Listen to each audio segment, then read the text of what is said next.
दिल्ली में होने वाले फसाद के खिलाफ कोलकाता में नागरिक समाज मास ऑर्गेनाइजेशन की जानिब से एक मुजम्मती रैली हाजी मोहम्मद मुर्शीद स्क्वायर से निकाली गई, जो गांधी मूर्ति में जाकर खत्म हुई।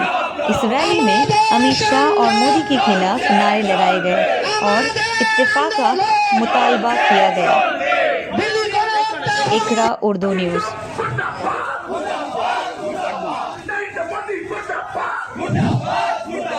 আজকের প্রোগ্রামে যারা ইনভাইটিং যারা গেস্ট হিসাবে ইনভাইটিং তারা হয়তো পিছনে থাকতে পারেন, তাদেরকে আহ্বান করছি যে আপনারা মিছিলের সামনে চলে আসুন।